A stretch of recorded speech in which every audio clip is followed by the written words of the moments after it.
अस्सलाम वालेकुम महबूब। गिलगित बल्तिस्तान के अंदर जो इंतखाबात हुए हैं,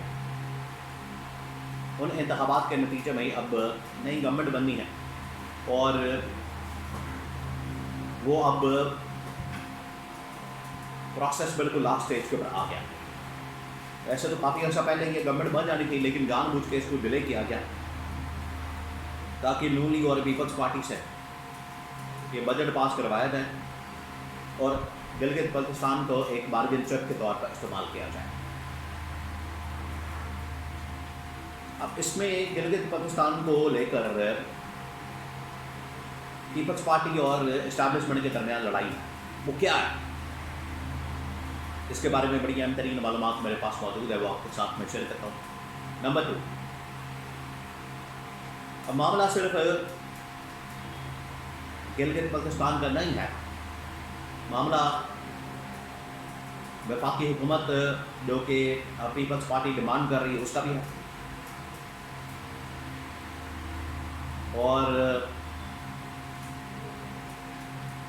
ऐवान सदर ओहदा सदारत इस्टेब्लिशमेंट के हवाले करने का भी है, गिलगित बल्तिस्तान का भी है। इन महाजों के ऊपर हो क्या रहा, क्या 2.5 साल पूरे होने के बाद, अब ये जो 2.5 साल पूरे होने वाले हैं जिसमें बजट पूरा होने के बाद 2.5 साल हो जाएंगे, वफाकी गवर्नमेंट दी जाएगी पीपल्स पार्टी को, गिलगित बल्तिस्तान की गवर्नमेंट पीपल्स पार्टी को दी जाएगी, और क्या ऐवान सदर से आसिफ अली जरदारी को जाना पड़ेगा? ये 3 अहम तरीन सवाल, एक एक करके मैं इसके बारे में आपके साथ इंफॉर्मेशन शेयर करता हूँ। सबसे पहले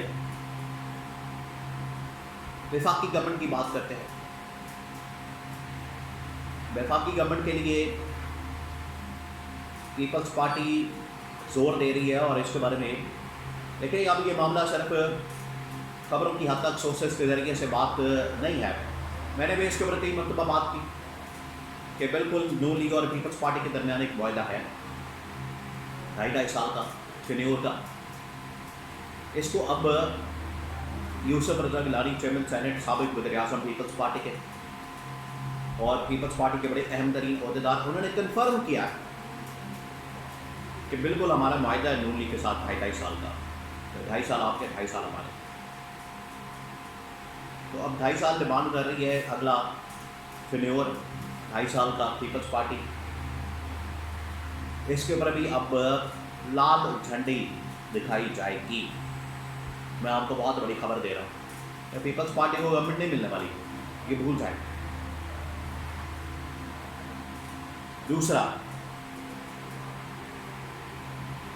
गिलगित बल्तिस्तान की गवर्नमेंट, अभी गिलगित बल्तिस्तान के अंदर इंतखाबात हुए कुछ अर्सा पहले, और वहाँ पर पहले तो ये तय था कि ठीक है पीपल्स पार्टी को गवर्नमेंट देते हैं, और पीपल्स पार्टी को अगर गवर्नमेंट देते हैं तो उसके बदले में 88वीं तरमीम बजट के ऊपर वोट ये काम करवा लिए जाएंगे। चलें, यहाँ तक तो बात समझ आती है कि ठीक है, लेकिन पीपल्स पार्टी डील करके मुकर गई। आपको पता है डील करना और उससे मुकरना ये इनकी नेचर में शामिल है, ये मुकर गए। तो जब ये मुकर गए तो पीपल्स पार्टी के मुकरने के बाद इस्टेब्लिशमेंट ने भी फिर वहाँ पर अपना सारा मामला बदल दिया। जो मेजॉरिटी 11-12 सीटों की मिली थी पीपल्स पार्टी को, उसको ले आए 5-6 पे, और आईपीपी को बीच में शामिल करके सीटें उनको दिलवा दी। अब सही क्या गलत क्या इसके पर मैं बात नहीं कर रहा, ये आपने फैसला करना है। मैंने आपको सिर्फ हकीकत बतानी है कि वो क्या रहा, मैंने आपके सामने रखना है वो डेवलपमेंट, वो मामला जो एक्चुअली ग्राउंड के ऊपर हो रहे हैं। तो आईपीपी को वहाँ पर ला के 6 के करीब सीटें, 6 से 7 के करीब आईपीपी अलीम खान के हवाले कर दी। ये आईपीपी आपको पता है कोई जहांगीर तरीन अलीम खान वाली जमात, उनको गिलगित के अंदर भी इस्तेमाल किया गया। तो वफाकी हुकूमत से भी पीपल्स पार्टी गई, गिलगित बल्तिस्तान की गवर्नमेंट से भी पीपल्स पार्टी गई। आगे अब मामला आगे ऐवान सदर के ऊपर। ऐवान सदर का क्या किया जाए, और ऐवान सदर के लिए तो बिल्कुल इस वक्त इस्टेब्लिशमेंट कंप्रोमाइज़ करने के लिए तैयार नहीं, और इस्टेब्लिशमेंट बिल्कुल चाहती है कि ये जो ओहदा सदारत है ये इस्टेब्लिशमेंट के जनरल आसिम के हवाले किया जाए। उसके लिए 3-4 बड़ी डेवलपमेंट्स इंटरनेशनल लेवल के ऊपर जब भी आना जाना फील्ड मार्शल का नाम लिया जाता है, फील्ड मार्शल को क्रेडिट दिया जाता है, लेकिन वो अगर बतौर सरबराह ममलकत होंगे, काम करेंगे, ऑपरेट करेंगे, बतौर सरबराह ममलकत इंटरनेशनल टूर करेंगे, इंटरनेशनल लेवल के ऊपर जाएंगे, तो भी वैल्यू है। वरना हैसियत सिर्फ एक इदारे के सरबराह के तौर पर मानी जाए। ये है वो असल प्रॉब्लम नुक्ता घंटे के बाद जिसके ऊपर इस्टेब्लिशमेंट चाहती है, जनरल आसिम चाहते हैं कि ये ओहदा सदारत भी इस्टेब्लिशमेंट को मिलना चाहिए, जनरल आसिम को मिलना चाहिए। तो ये तीनों महाजों के ऊपर इस वक्त पीपल्स पार्टी और इस्टेब्लिशमेंट आमने सामने है। वफाकी गवर्नमेंट के मामले के ऊपर, गिलगित बल्तिस्तान के हुकूमत के मामले के ऊपर, और ऐवान सदर के मामले के ऊपर इस्टेब्लिशमेंट ने कहा कि छोड़ें, आप 28वीं तरमीम को छोड़ें, आप जो इस वक्त NFC अवार्ड है उसको छोड़ें, बाकी जो चीज़ें कर रही हैं उनको छोड़ें, आप इसके ऊपर आए, हमारे साथ बैठे बात करें।